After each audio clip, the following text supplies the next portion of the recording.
you doing, sis? So when you were across the street, what did the brother tell you when you came over here?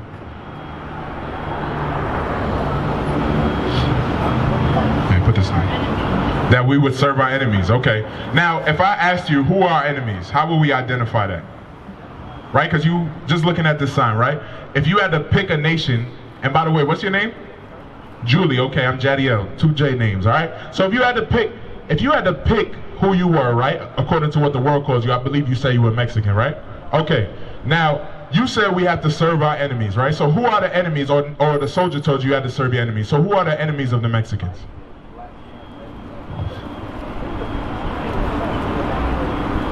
Okay, white people. Okay. Okay, the government. The people we work for. Okay, watch. We're going to get it in the Bible, right? Because God gave us certain characteristics of our enemies, right? He talked about the children of Israel, and then he said, I'm going to identify what those characteristics of your enemies would be. Because God is very clear, right? God gives us clarity. Let's read it. Watch. Deuteronomy chapter 28, verse 48. Therefore shalt thou serve thine enemies. So God said, because you don't want to serve me, Julie, he said you're going to serve your enemies, okay? Now, you got to listen with me, right? Now we're going to get the characteristics of our enemies, because you said white people. So let's see if they fit these characteristics. And let's see who else fits these characteristics, right? Read. Which the Lord shall send against thee in hunger. Now, let's stop there. If you want something to eat, where do you go eat? What's your favorite restaurant?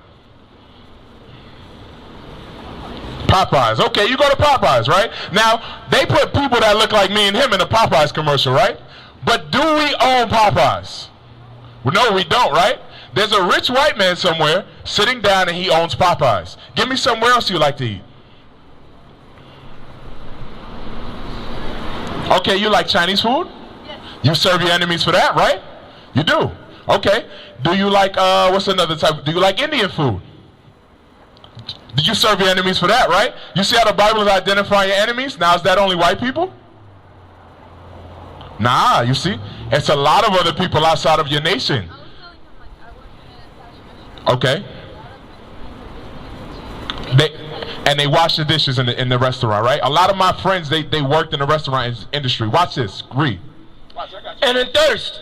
And in thirst, right? So if you want something to drink, if you don't pay that bill, the SDG&E, you don't get water. If you don't go to that 7-Eleven or some other store, you don't get a bottle of water. So the only way for you to get water is to serve your enemies. Read. And in nakedness. And in nakedness. This is another characteristic of who your enemy would be. The clothes that I have on my body, the clothes he has on his body, none of this material can we make on our own. We can't. So we have to go to our enemies and serve them. Now, enemies aren't just white people. It's every nation outside of these 12 tribes on the sign. Because when you look at these 12 tribes on the sign, these 12 tribes, right, the so-called blacks, right, the so-called Mexicans at the bottom, they're going through the same thing. They're going through the same exact thing. When they want clothes, the only place they can get clothes from is Walmart. When they want chicken, guess where they got to go to get chicken? He go to Popeyes too. Just like you. He go to Popeyes too. But guess who's not going to Popeyes to buy chicken? Our enemies. The so-called white man doesn't eat the food that he gives to our people, correct? Read, watch. And in want of all things. And in want of all things. So everything, Julie, you serve your enemies for. And your enemy isn't just a so-called white man. You got to wake up and realize it's not just who they paint on TV. It's every single person outside the nation of Israel. Right. Everybody, because think about it, right? Do you think the Chinese man has seen the oppression that the Mexicans go through here in America? Why hasn't he stopped it? Huh? Maybe he's oppressed too? Okay. Has the Indian man seen the oppression that the so-called Mexican is going through in this country? Why haven't they stopped it?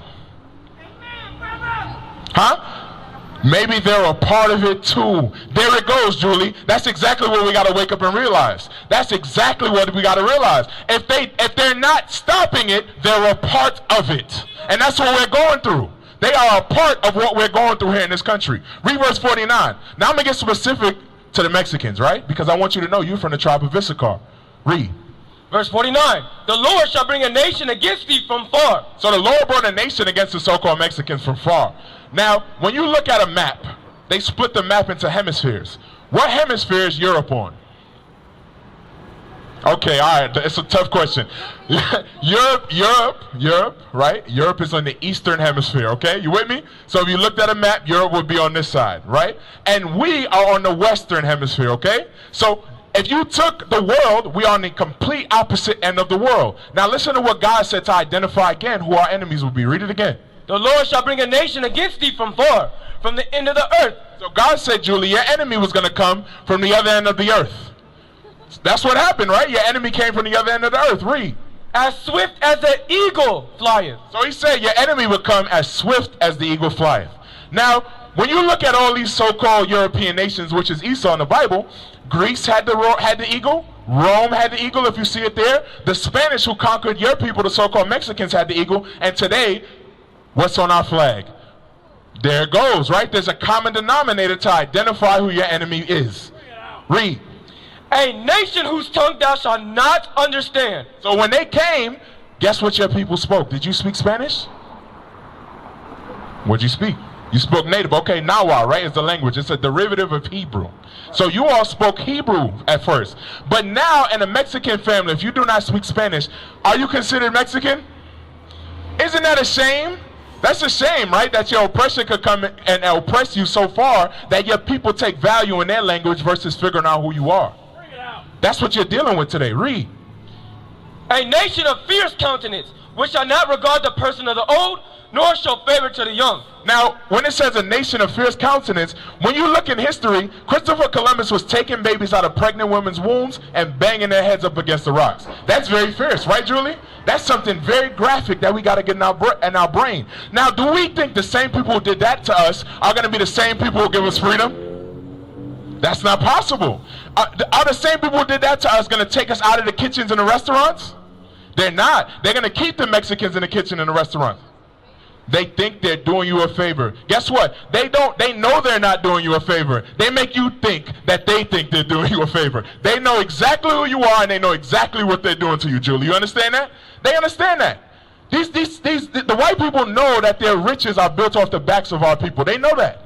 They don't want to be janitors. They don't want to wash the dishes. And they oppress you because they understand you don't know who you are. So you're never going to rise up and change. Read. And he shall eat the fruit of thy cattle and the fruit of thy land. So when he came, he was going to eat the fruit of your cattle. Right here in California, guess what animal was running all through here? Oxen. That's cattle, right? Have you ever seen a cow up close? You have. Your family owns cows. Oh, see? See? Once upon a time, you own cows. Once upon a time when you say, you know what, I want a burger, you would go out back and you say, you know what, Bessie got to die.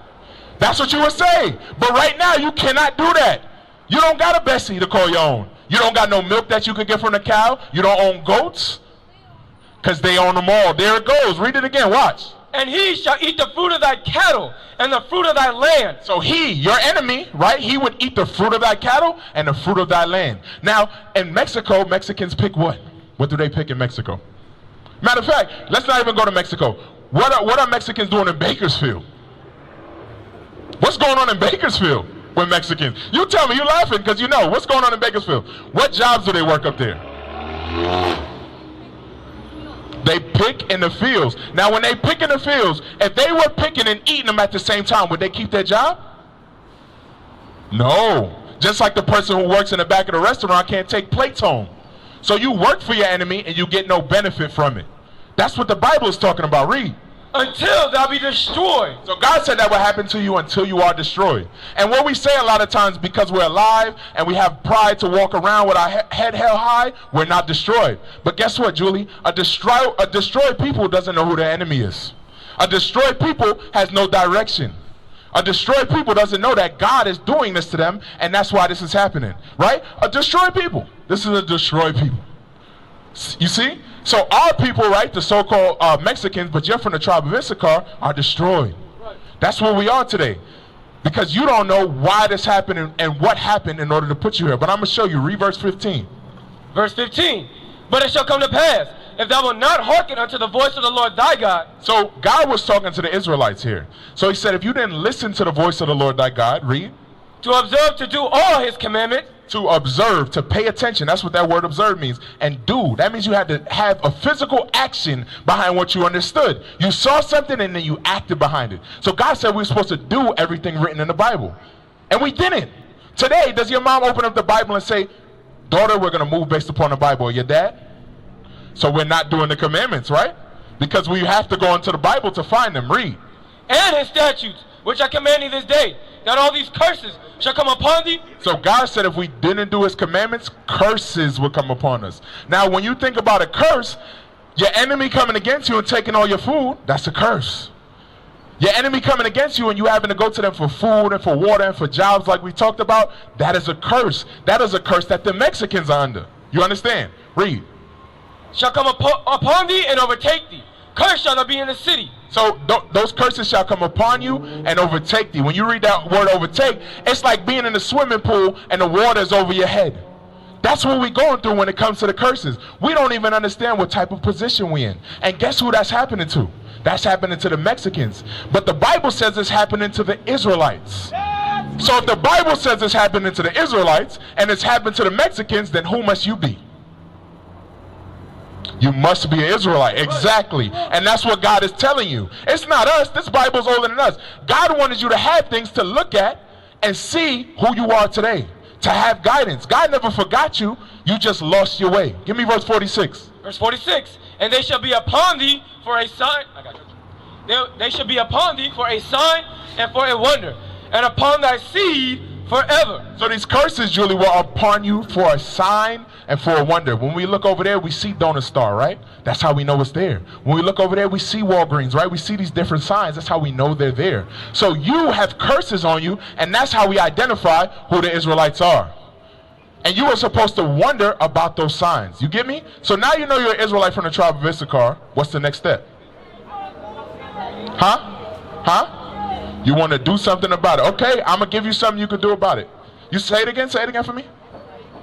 That's why you came here. I appreciate that, Julie, right? We're going to show you what you could do about it, okay? Because remember, we got into this position because we didn't do what?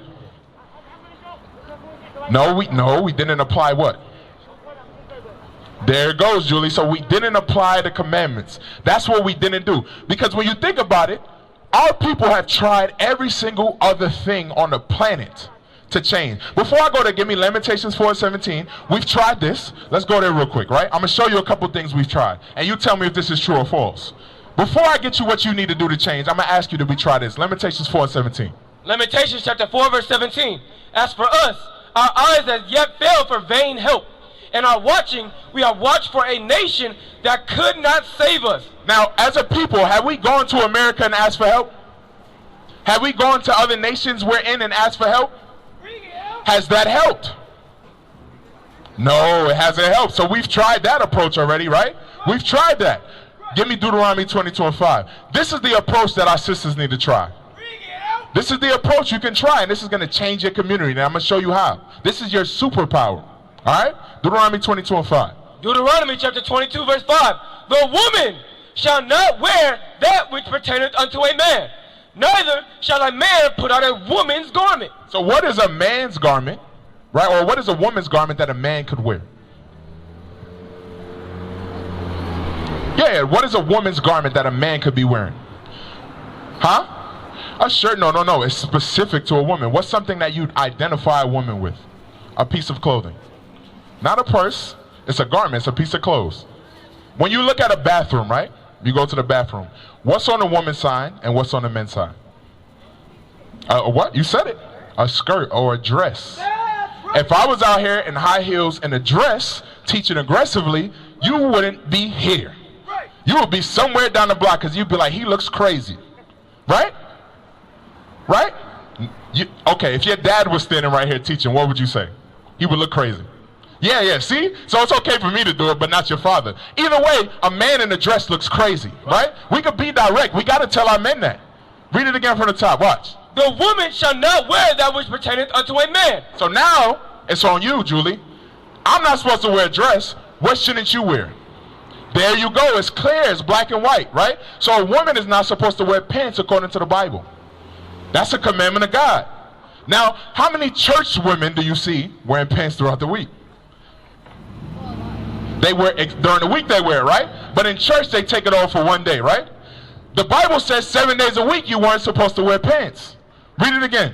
The woman shall not wear that which pertaineth unto a man, neither shall a man put on a woman's garment. So Abuela, she didn't wear pants, did she?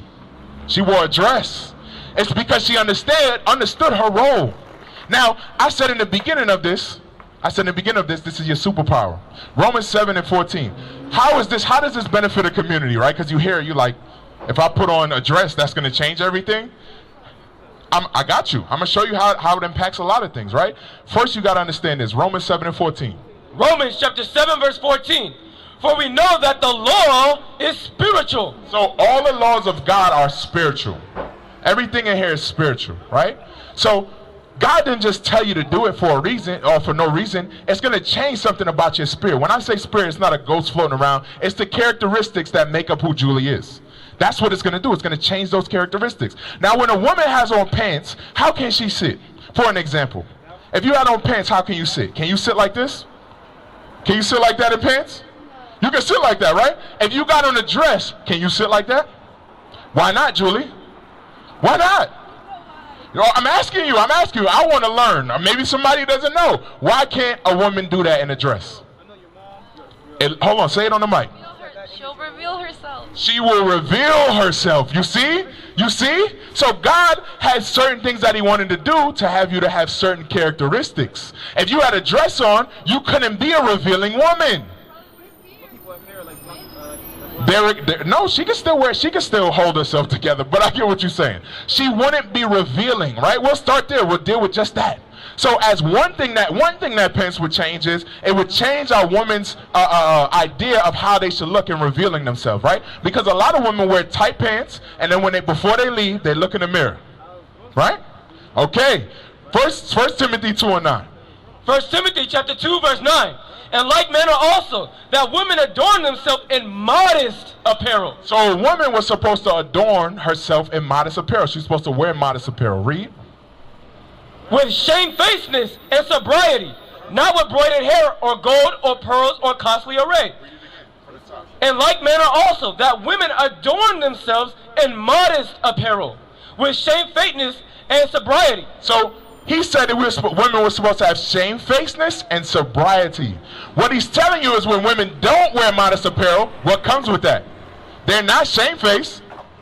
I'm sure you got some homegirls when they get drunk, they start yelling whatever they want to yell out their mouth, right? And they don't care about being sober. They drink until they act ratchet, as we say, right? The reason they act ratchet is because they're dressed in a way that allows them to act ratchet. Would you fight somebody in a dress? Would you sleep with multiple men in a dress? Would you show off your butt in a dress? You can't. If you got a dress on that's not revealing, how can you do that? You see? And so what our women do is they put on these pants, and it brings certain spirits to them. It brings certain spirits to them. So they feel like, certain attention. There it goes. And then they act a certain way. They either ready to fight, they're ready to cuss, they're ready to drink and not be sober. God said, if you adorn yourself with shamefacedness, a dress, right, or modest apparel and a dress, and shamefacedness and sobriety, you would carry yourself a different way. But we don't carry ourselves a different way in our community. Now I said, right, we're going to deal with just this one thing. How does that impact our community? Let's just stop there. How does that impact women? Okay, they're looked at differently. What else?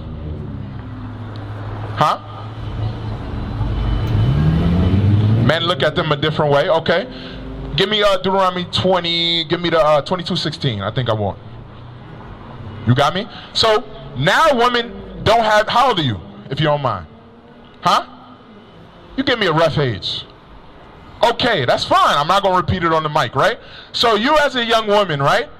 This happens to you a lot because you have pants on. Watch this. Deuteronomy 22 and I believe it's 16 I want, right? No, entice. Exodus 22:16? 21:16. Get that for me. So I want you to see this commandment in the Bible. Because what happens, our sisters put on these pants, and then God had to write a law in here because he knew how the Israelite man was. Look on this sign. You ever been, a Mexican man has done this to you. Watch this. Read. Exodus chapter 22 and verse 16. And if a man entice a maid. You know what the word entice means? It means to spit game. That's what it means, right? A modern term. So if a man entice a young woman, right? Somebody who's not married, somebody he would like to marry, this is what was supposed to happen. Read. That is not betrothed. That is not betrothed, meaning you were promised to marry somebody. Read. And lie with her. And lie with her. So after he spits game, what normally happens? After a man spits game to you and gets your phone number, what typically happens? Marriage? What happens? Huh? You hook up or you start dating.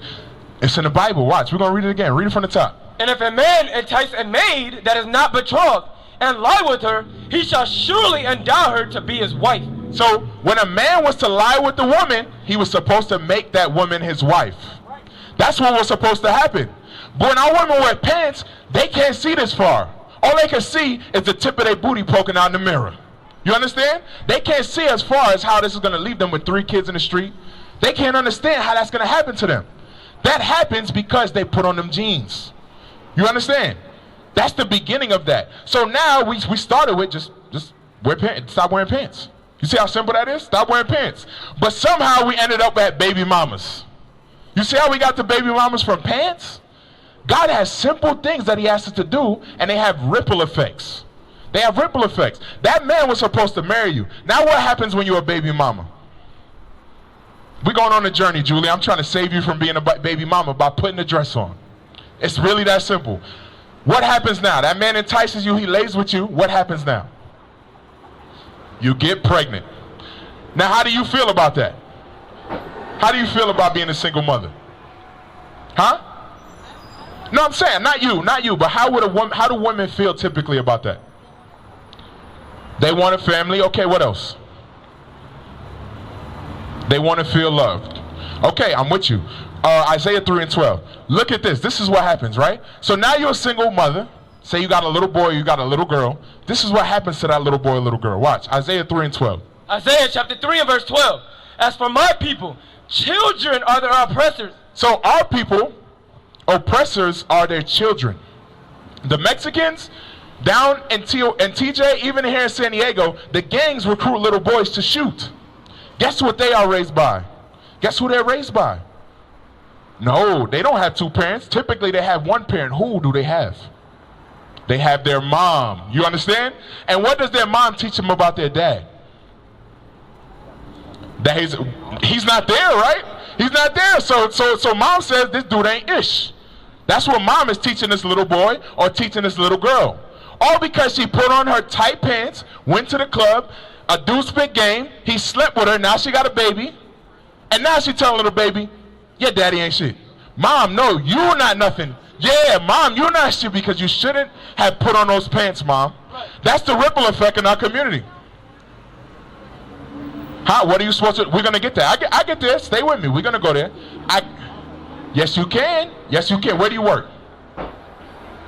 You can wear a dress to work. I got you. I'm going to help you out, okay? You can wear a dress to work. What our sisters do is because you're going to, at first, it's going to seem uncommon. So because it's uncommon, you make an excuse in your brain and you say, I can't do that. That's called cognitive dissonance. Right now, what you want to do is be normal and be like everybody else. And that's fighting against the truth of the Bible. That happens every time I'm up here, right? Don't make an excuse for why it's wrong. Because we just read to you, if you put on those pants and you go to work and somebody spit game to you one night, you might end up with what? A single mom. I'm trying to stop it. I'm telling you right now so you don't end up a single mom. I don't want to see you out here like the women we just saw walk by us, right? We saw some, right? We seen a couple single moms walking around out here. Little kids alone in the street. Guess where their mom is at? With her tight pants on. That's where her mom is at. Isaiah 3:12, one more time. Isaiah chapter 3 verse 12. As for my people, children are their oppressors, and women rule over them. So now the woman rules over the man. Now she has the child. She says the child is nothing. And then the woman rules over the man. You know how? She said, you can't see this baby unless you give me child support. If you don't give me the amount of child support I want, I'm going to the court and daddy getting locked up. So now mommy is ruling the community. And you know, like I know, when women get mad, they'll destroy everything. When you calm down, you say, dang, that probably wasn't the right decision for me to make. So women are ruling over our community by creating these oppressors, okay? You with me? And all of that starts by wearing pants. Something as simple as that. Now you said, I can't wear pants to work. Or I can't wear a dress to work is what you said. Okay, I'm going to give you some help. Esther is your foremother in the Bible, okay? Esther is your foremother in the Bible. We're going to see what Esther said about that. Esther 14 and 16. So Esther was faced with a similar situation, right? I don't know if you know who Esther was, but she was a queen in the Persian and Median Empire. So she had to wear certain attire that was fit for the kingdom she was in. So this is what she said about it. Watch. The book of Esther, chapter 14 and verse 15. Thou knowest all things, O Lord. Thou knowest that I hate the glory of the unrighteous. So Esther, first thing, she had a different mindset than you, Julie. She hated the clothes of her oppressor. She hated it. So that's the first thing that got to happen for you. You got to say, first off, they took me, they killed me, they raped, they killed babies, and then they threw me in pants and put me over my father. They put me over the man. They tore up this community and gave me this power. So now that's the first thing you got to say. These jeans represent that. That's what they represent. Because jeans came with a doctrine. What movement started with pants? Nah, not gays. Amelia Bloomer, right? Amelia Bloomer and Susan B. Anthony, right? They were two white women. They wanted women to get the right to vote. So what they did was they took the black women, they took the Mexican women, and they pushed them, they pulled them, and they said, we're going to all throw on pants because we want to be equal to our man. Guess what? Are they equal to their man? No. But guess what they do more than the black and Hispanic women, though? They submit to their man. They're married to their men. So they took you on this dummy mission of being above your man, and now you're above your man, and your man can't get up and you can't get up, and they're with their husband like, baby, what are we going to eat for dinner? While the black woman and the Hispanic woman is single. You see? They gave you those pants and gave you a mindset, and it didn't help you. So first thing is you need to hate the mindset that came with that, the mentality that came with that. Read. Thou knowest all things, O Lord. Thou knowest that I hate the glory of the unrighteous, and abhor the bed of the uncircumcised, and of all the heathen. Thou knowest my necessity, for I abhor the sign of my high estate, which is upon my head in the days wherein I show myself, and that I abhor it as a menstruous rag. So Esther says she hated it like a menstruous rag. Now let me ask you something. Do you look at your pants right now as a period pad? That's how Esther looked at her garment. That's what you got to change your mindset to. This is your foremother. When she looked at pants, she said, I hate it like a menstruous rag. Meaning, if you had a pad, you're not going to go back in the trash and put it on day after day. You wouldn't do that. It's disturbing to you to even think about that. This is how Esther thought about pants. That's what she's saying. She said, I think about pants like a menstruous rag. And in that time, they didn't have pads. They had menstruous rags. So you got to look at your pants like that. When you go home, you got a closet full of menstruous rags. What are you going to do about it? Are you going to make excuses or are you going to change, Julie? That's what you got to ask yourself. Am I going to make excuses? Because remember, not obeying God came with this. This is what not obeying God did, right? This is what our women wearing pants, our women becoming single mothers, this is what it did. Look at it. I want you to look at it with me. These things are what happened as a result of that. So you got to ask yourself, is pants worth this? No, it's not. It's not. It's a simple thing. You can put it on dress. Our women can still look beautiful in dresses. I'm going to show you. Give me Ezekiel 3, and I'm going to bring you back, Septimius. You can still look beautiful in a dress. The problem is, you don't want to make excuses for it, because if you do, we'll never get out of the position we're in. Ezekiel 3, and I want start from 16. I think I want 16, maybe higher. Is it Ezekiel? Isaiah? Is it Ezekiel? Ezekiel 10, 16 and 10. My bad. I'm flipping it. That's it, right? So I want to show you what we wore in the Bible. Read that. Ezekiel chapter 16 and verse 10. I clothed thee with broidered work, and shod thee with badger skin. So broidered work, right? Broidered work is hand-stitched work. You ever seen a woman in a garment where it's handmade, like the different award ceremonies?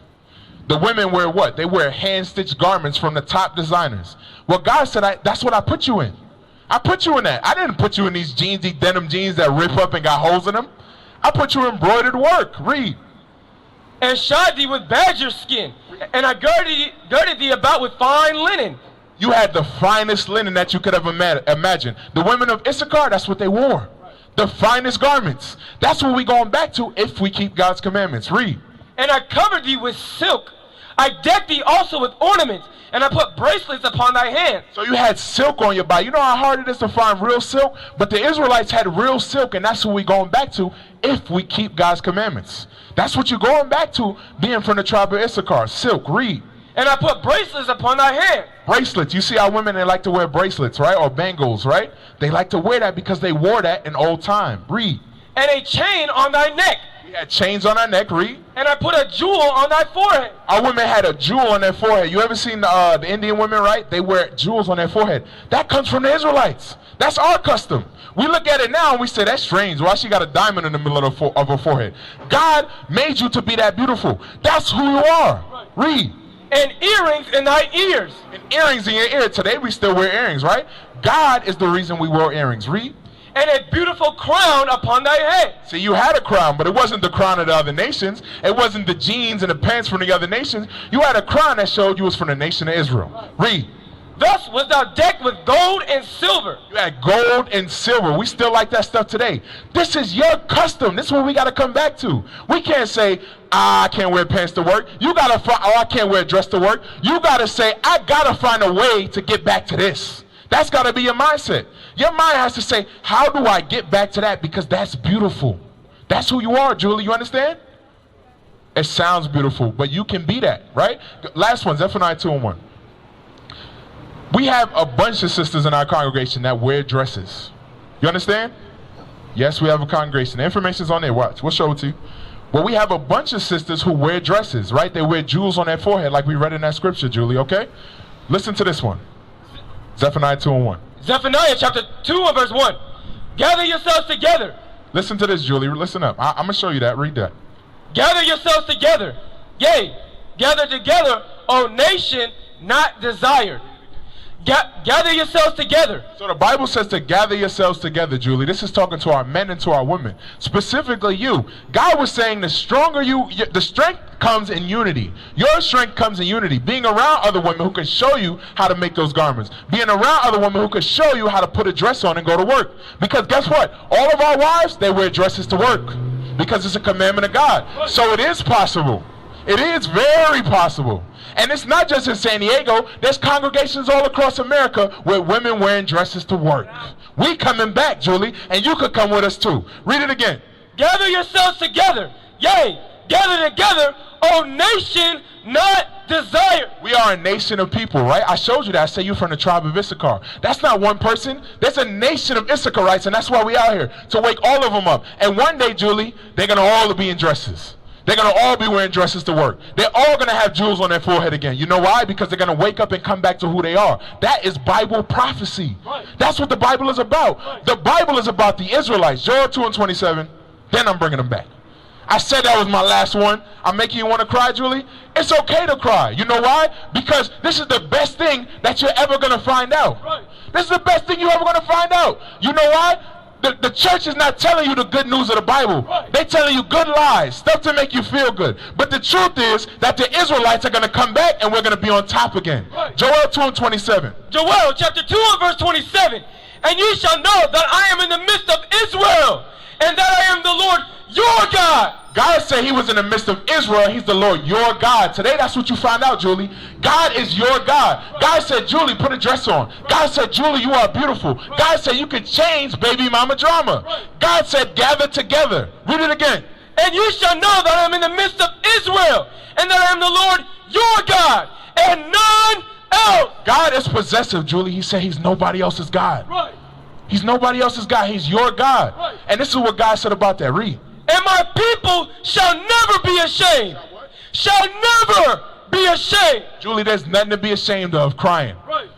There's nothing to be ashamed of because God said he's your God and nobody else. Right. God said these laws are for you and nobody else. Right. You understand? We used to scream black power while heroin was pushed. But at the end of the day, nothing's in vain. IUIC has been given a vision. The tents of Judah has risen. Many has attempted the mission, minor murmuring, omitting, and missing the mark. Just reading that he had the flame of fire in his eyes gave us the spark. We on Paul's mission. We out on the road, purple and gold, from Mexico, Cuba, Haiti, Ghana, Sierra Leone. 144,000 boots banging, concrete crackling. These are our men repented at heart. The scriptures is proof. IUIC, we deliver the truth.